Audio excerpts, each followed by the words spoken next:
Assalamualaikum warahmatullahi wabarakatuh. Nama saya Dava Saskara. Saya berasal dari SMA Negeri 2 KS Kota Cilegon. Dengan rahmat Allah Subhanahu wa taala, kita masih diberikan kesehatan, sehat walafiat di tengah pandemi corona seperti ini. Saya akan menyampaikan sebuah kultum tentang sedekah kepada sesama. Sholawat serta salam, marilah kita junjungkan kepada Nabi besar Muhammad SAW beserta keluarganya, sahabatnya, dan insya Allah kita umatnya sampai akhir zaman. Allah Subhanahu wa taala berfirman dalam surat Al-Hadid ayat 18 yang artinya, sesungguhnya orang-orang yang bersedekah baik laki-laki maupun perempuan dan meminjamkan kepada Allah pinjaman yang baik, niscaya akan dilipat gandakan ganjarannya kepada mereka dan bagi mereka pahala yang banyak. Setiap manusia selalu diberikan dan dititipkan harta oleh Allah. Saat harta itu Allah berikan kepada kita, bukan semata-mata Allah berikan itu hanya untuk kita, tapi ada hak orang lain di dalam harta uang Allah yang titipkan untuk kita. Sebagian harta kita adalah milik saudara kita. Kita hidup di dunia. Ada banyak kelebihan dan ada banyak kekurangan. Contohnya adalah harta sebagian orang hidup dengan penuh gelimang harta. Apapun yang ia butuhkan bisa terpenuhi. Sedangkan beda dengan orang yang hidup dengan gaya pas-pasan, sederhana, dan hanya bisa mampu memenuhi kehidupan pokok pun sudah luar biasa. Kita sebagai manusia, sudah seharusnya ketika kita memiliki harta yang lebih, kita harus sedekahkan kepada saudara kita yang kurang mampu. Begitu besar ganjarannya, dan begitu besar pula pahala kita saat kita bersedekah. Apalagi dengan pandemi coronavirus seperti ini, dalam bulan Ramadan, sedekah merupakan hal yang sangat penting.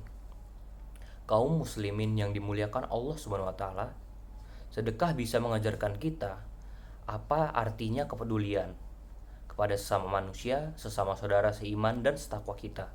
Tak perlu khawatir, Allah menjanjikan surga dan pahala bagi hambanya yang mau bersedekah, yang mau memberi sebagian hartanya dengan ikhlas tanpa balasan apapun. Ketika kita bersedekah dengan ikhlas dan tak meminta atau mengharapkan apapun, maka Allah akan ridho kepada kita. Ketika Allah ridho kepada kita, maka apa yang kita lakukan akan mendapatkan ganjarannya, yaitu surga dan pahala. Amin ya robbal alamin.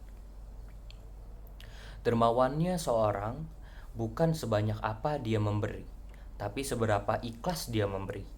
Ketika kita memberi sebagian harta, kita tidak dilandasi dengan keikhlasan, lantas hanya ingin mengharapkan pujian, maka tidak ada keberkahan bagi kita. Bahkan Allah pun akan murka kepada kita. Jangan sampai Allah murka kepada kita, sebab ketika Allah murka kepada kita, maka tak akan ada ridho lagi untuk kita. Sedekah sangat berkaitan dengan iman dan takwa. Ketika Allah melihat kita bersedekah, maka ridhonya akan diberikan kepada kita. Allah akan mempertanyakan seberapa besar iman dan takwamu kepadanya. Kaum muslimin yang dimuliakan Allah Subhanahu wa taala, sedekah juga bisa meningkatkan kita menjadi pribadi yang lebih peduli kepada sesama. Allah Subhanahu wa taala berfirman dalam surat Az-Zariyat ayat 19 yang artinya, dan pada harta-harta mereka ada hak untuk orang yang miskin, yang meminta, dan orang miskin yang tidak mendapat bagian. Secara tegas dijelaskan bahwa sebagian harta kita memang milik saudara kita, apalagi yang tidak mampu. Mari kita tingkatkan keimanan kita dan ketakwaan kita kepada Allah Subhanahu wa taala dengan mengeluarkan sebagian harta kita kepada saudara kita yang membutuhkan, kepada fakir yang saat ini membutuhkan saat pandemi corona seperti ini. Jelas bagi kita bahwa secara tegas Allah Subhanahu wa taala mengaitkan ketakwaan dengan berinfak atau bersedekah, sehingga kita sebagai muslim bisa mencontohkan dan mengajak yang lain agar bisa senantiasa bersedekah atau berinfak. Demikian kultum dari saya. Kurang lebihnya mohon maaf karena kesempurnaan hanya datang dari Allah. Baik, saya tutup. Wassalamualaikum warahmatullahi wabarakatuh.